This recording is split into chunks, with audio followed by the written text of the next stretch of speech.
الحمد لله وحده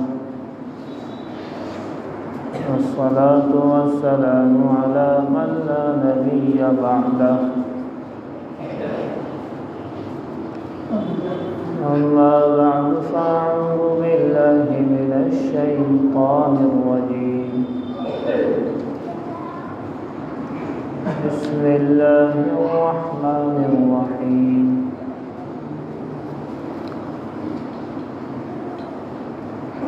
الحمد لله الذي أنزل على عبده الكتاب ولم يجعل له عوجا صدق الله العظيم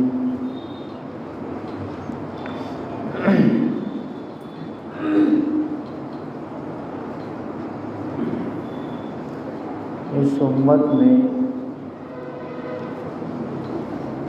پہلی امتوں سے زیادہ فتنے آنے ہیں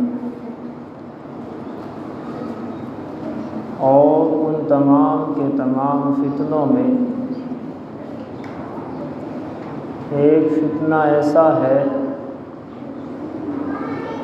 کہ جس سے تمام انبیاء کرام نے اپنی امت کو بچنے کے لیے کہا تھا، ڈرنے کے لیے کہا تھا۔ وہ دجال کا فتنہ ہے۔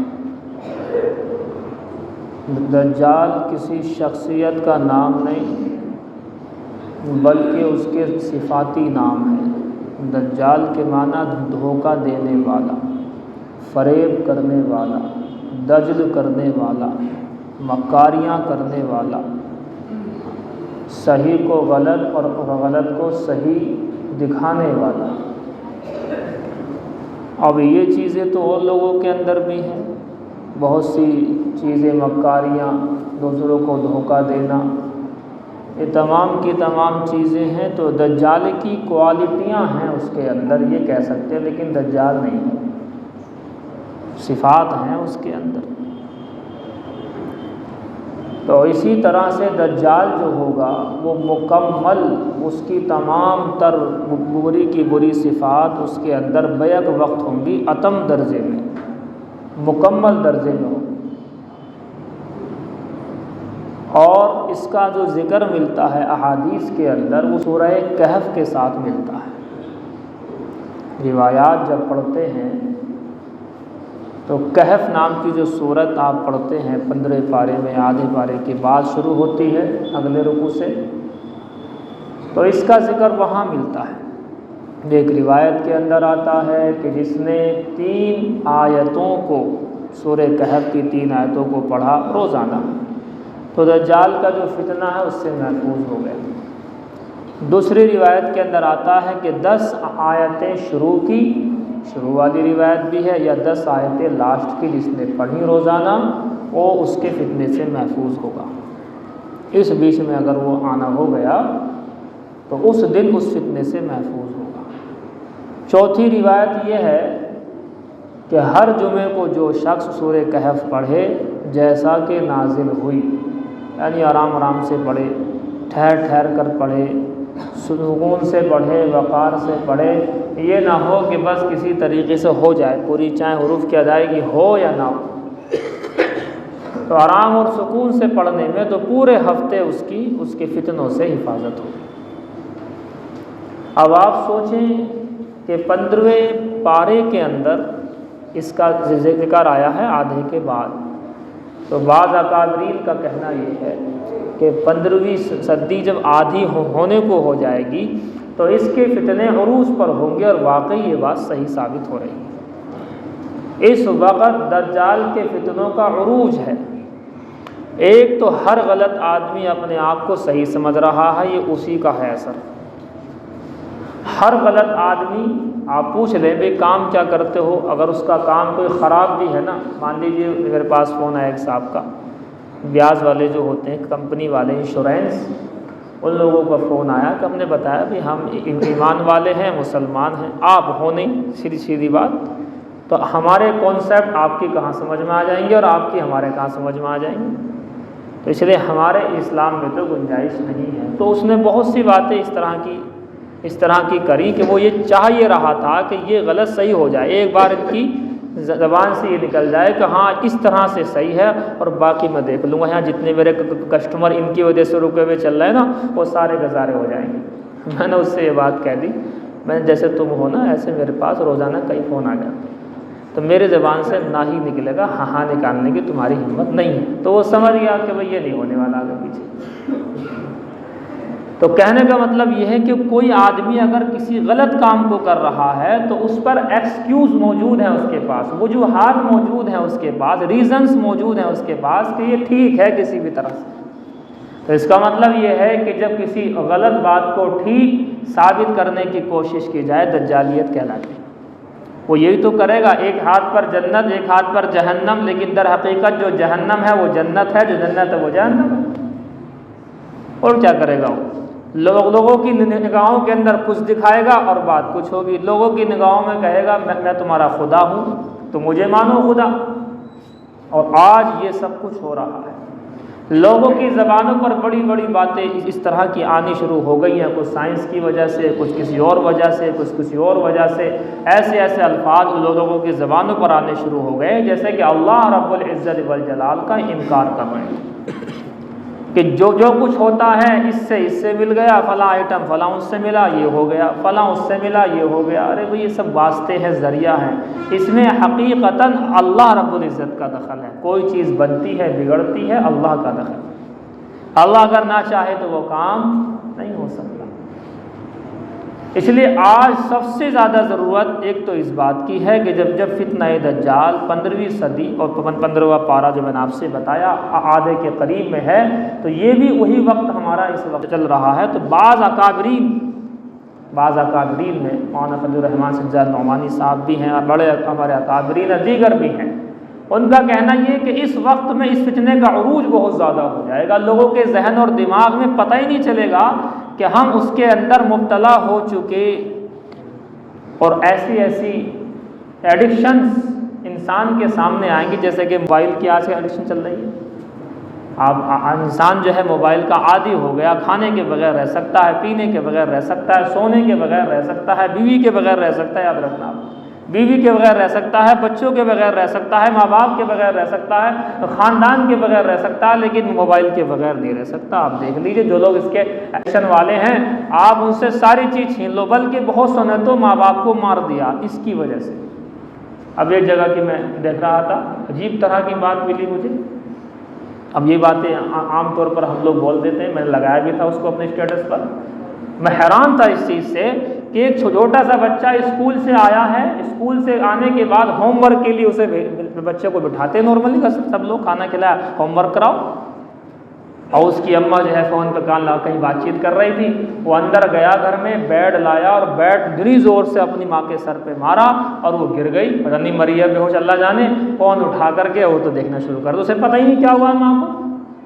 تو فون کی اتنا زیادہ ایڈکشن ہو جانا، عادی بن جانا، فونڈ ہو جانا اتنے زیادہ موبائل کا، یہ بھی اس کے فتنوں میں سے ایک فتنہ ہے۔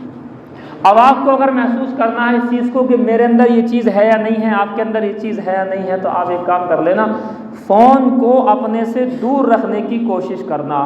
دل کی دھڑکنیں اگر آپ کی جو ہے اضافہ ہو رہا ہے، مان لیجئے آپ گھر میں فون چھوڑ کے آ گئے، تو ایسا لگتا ہے کہ جیسے ہماری جو بیوی ہے نا وہ ہم سے چھوٹ گئی آج، سچی بتا رہا ہوں۔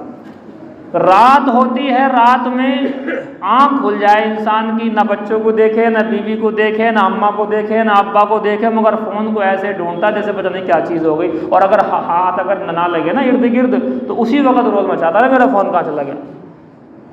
سمجھ رہے ہیں آپ بات؟ یہ ہو رہا نہیں ہو رہا، مطلب ایسی بات تو نہیں کر رہا جو نہ ہو رہی۔ ریچارج اگر رات کے 1 بجے ختم ہو گیا تو بے چینی، اتنا بڑا کام ہو گیا، ریچارج ہی ختم ہو گیا، بتائیے موبائل کا، رات کا 1 بج رہا، اور ہو سکتا ہے اسی وقت میں فون چاروں طرف، اب تو فون کی بھی ضرورت نہیں، وہیں سے فون پہ کو ڈالو، اور فون پہ بھی ڈال کے گوگل پہ بھی ڈال کے، اور پتہ نہیں کون سے پے ہیں اس پہ ڈال کے ریچارج کر لیتے ہیں، 1 سیکنڈ بھی بنا ریچارج کی زندگی نہیں گزر رہی۔ تو اس کا مطلب کہیں نہ کہیں ہم اس عادی ہیں، چاہے زبان سے نہیں کہہ رہے لیکن دل سے یہ بات ہے کہ ہاں اس کے عادی ہو چکے ہیں۔ اور اس وقت میں جو معاملہ آئے گا، یہ جو روایت پیش کر رہا ہوں آپ سے، اس کے تحت میں بات کر رہا ہوں کہ 15ویں صدی جب ہوگا تو دجال کے فتنے کا عروج ہوگا، اور آج ہم دیکھ رہے ہیں کہ دجال کے فتنے کا عروج بے پناہ ہے، بے پناہ ہے، اتنا زیادہ ہے کہ جس کی کوئی انتہا ہی نہیں ہے۔ اب اس طرح کے وقت میں کیا کیا جائے؟ اس طرح کے وقت میں بیک مارا جائے۔ بیک، ہمارا علاج ہے بیک، واپس ہوا جائے۔ جہاں سے ہم چلے تھے، یہ دنیا جو ہے بھول بھلیا ہے، جہاں سے ہم چلے تھے ہمیں وہاں واپس آنا پڑے گا۔ اگر نہیں آئیں گے تو آپ کو ایک بات بتاؤں، آج جسے ہم سائنس بول رہے ہیں نا، تو ہماری آل اولاد کی آل اولاد اس کو وہ سمجھے گی جو ہم اس کو سمجھتے تھے جس وقت سائنس نہیں تھا، اور اس کے بعد پھر ریسرچ ہو کر کے وہیں آئے گی دنیا جہاں سے چلی تھی۔ تو یوں کہا کریں گے جو فلٹر والے ہیں نا، جو لوگ فلٹر پانی پئیں گے اگلے زمانے میں، انہیں یوں کہیں گے بھائی کتنے اولڈ ماڈل لوگ ہو تم، اب نیا زمانہ گھڑا لاؤ، اب نیا زمانہ ہے گھڑا لاؤ۔ وہ یوں کہیں گے جو آج سائنس میں فیل ہو رہا ہے نا، سائنس اوپر بڑھ گیا، کل کو یہ فیل ہو کر کے وہی آئے گا واپسی، یاد رکھنا۔ یہ لوگ کہیں گے کہ یہ جو ہوائیں کھا رہے ہیں پنکھے کی اے سی چل رہی ہے، نہیں کوئی فائدہ نہیں ہے، پیڑ لگاؤ، پیڑ کی ہوا کھاؤ۔ اس لیے بیک ہونے میں فائدہ ہے۔ جتنا قدم آگے بڑھ رہے ہیں اتنا نقصان کی طرف جا رہے ہیں۔ آپ دیکھیں کسی گھر کے اندر ایک درخت ہوا کرتا تھا، درخت کی چھاؤں کے اندر کتنے لوگ بیٹھتے تھے اور کتنا زیادہ اس کی ہوا سے گھر کے اندر کیا کیا چیزیں ہوا کرتی تھی۔ اور نیم کا خاص طور سے درخت 250 اینٹی وائرس ہے وہ، 250، اور اس کی وجہ سے بیماریاں ختم ہو جایا کرتی تھی۔ نہ خرچہ بجلی کا، نہ کوئی چیز کا، نہ ٹینشن، نہ الجھن، نہ بل کی ٹینشن۔ اس کے بعد لوگوں کے ذہن میں آئی کہ صاحب نہیں ہم تو اندر لیٹیں گے، اندر چاہیے ہوا، تو لگاؤ پنکھا اور لگاؤ بجلی۔ اب بجلی بھاگ گئی، اب بیٹھے ہیں ایسے ہی، اب بجلی بھاگ گئی کیا کریں؟ کہنے لگے انورٹر انوینشن ہو گئی ہے، انورٹر لگا دو، انورٹر لگایا، لائٹ بھاگی، انورٹر ڈاؤن ہو گیا، پھر بیٹھے ہیں ایسے ہی، کیا کریں؟ کہ ایک کام کرو، سور ارجا لگا دو کہ لائٹ بھاگی، انورٹر ڈاؤن ہوا، اپنا جو ہے رات ہو گئی، رات میں کون چل رہی تھی آپ سور ارجا، پھر ختم ہو گئی۔ اینڈ یہ کہ آدمی الجھن میں چلا گیا، آتا ہوا پریشانی میں ہو گیا، اور اینڈ اسی پر ہوگا کہ واپس آئیں گے تو وہی پیڑ پودے اور درختوں میں ہی سکون ملے گا، اس کے علاوہ نہیں ملے گا۔ اور اب تو یہ جو بڑے سائنسداں اس بات کو کہنے لگے کہ جو مٹکا آپ استعمال کیا کرتے تھے کبھی، تو اس سے جو ہے اور آگے بڑھے، بوتلیں آئیں اس کے اور آگے بڑھے، اور بڑی بڑی فلٹر مشینیں اور آگے بڑھے، اس کے پلانٹ لگنے شروع ہو گئے اور آگے بڑھے، اور اس کے بعد یوں کہنے لگے نہیں یہ سب بیکار ہے، جو مٹکا وہی صحیح ہے۔ اب یوں کہنے لگے۔ ڈاکٹر صاحب ہیں امریکہ کے اندر، وہ بہت بڑے ڈاکٹر ہیں، دانتوں کے ڈاکٹر ہیں، ڈینٹسٹ ہیں۔ کہتے ہیں کسی نے پوچھ لیا کہ بھئی آپ کے یہاں سے کولگیٹ وغیرہ تمام چیزیں جو ہے یہ یہاں سے ایجاد ہوتی ہیں آپ کے امریکہ سائڈ سے، اور آپ کے یہاں تو اس کی بہت زیادہ ہے، بیمار زیادہ ہیں آپ کے یہاں دانتوں پہ۔ کہنے لگے بیمار اس لیے ہیں کہ یہ لوگ ان چیزوں کو استعمال کرتے ہیں۔ کسی نے کہا تمہارے بھی تو دانت ہیں، تم کیا استعمال کرتے ہو؟ وہ عجیب بات کہی، میں نے جب کتاب میں پڑھا تو میں حیران ہو گیا۔ اس نے کہا کہ میں ہندوستان سے نیم کی مسواک منگاتا ہوں بہت ساری، اور اپنے فریز میں رکھ کر کے 6 مہینے تک اسے استعمال کرتا ہوں۔ مسواک اٹھا کے اسے دے دی، اس کا کولگیٹ ہم لے کے بیٹھے، اپنی مسواک ہم نے اٹھا کر کے انہیں دے دی، اور ان کا جو ہے کولگیٹ تمام طرح کی بیماریاں وہ ہم نے لے دی۔ تو یہ ہمیں بیک ہونا پڑے گا۔ میں یہ کہہ رہا تھا، خلاصہ آپ کو بتا رہا ہوں کہ ہمیں واپس ہونا پڑے گا۔ جتنا ہم آگے بڑھتے جا رہے ہیں دنیا میں جو ہے ہم اوپر نہیں جا رہے، ہم نیچے جا رہے ہیں۔ سچی بات یہ ہے، دنیا کہتے رہے ہم جو ہے چاند پر پہنچ گئے، مگر ابھی دنیا کو یہ تحقیق نہیں ہے کہ چاند اوپر والے حصے میں ہے یا چاند نیچے والے حصے میں۔ پھر کبھی بات کروں گا، بہت گہری بات ہے، کبھی یہی نہیں پتا ہے کہ چاند اوپر ہے یا چاند نیچے ہے، چاند ادھر ہے یا ادھر ہے۔ اس بات کا تو ابھی کسی کو یہ بھی نہیں پتا ہے کون سی جہت اوپر ہے کون سی نیچے ہے۔ بہرحال خلاصہ اس کا یہ ہے کہ اپنے آپ کو ان سے بچانے کی کوشش کریں، اور اس کی آسان شکل یہ ہے کہ نماز کی پابندی، اپنے تمام اعمال کی پابندی کریں گے انشاءاللہ۔ ہاں، ہر ہفتے آپ بھی انشاءاللہ کہتے رہو، اور ہفتے میں ابھی انشاءاللہ یہ ہے آپ لوگوں سے کہلواتا رہوں گا، مگر آپ چند گھنٹے میں بھول جاتے ہیں۔ یہ عجیب و غریب بات ہے کہ عصر سے پہلے بھول جائیں گے آپ، تو انشاءاللہ نہیں بھولیں گے جی۔ اللہ عمل کی توفیق عطا فرمائے۔ سنت پڑھ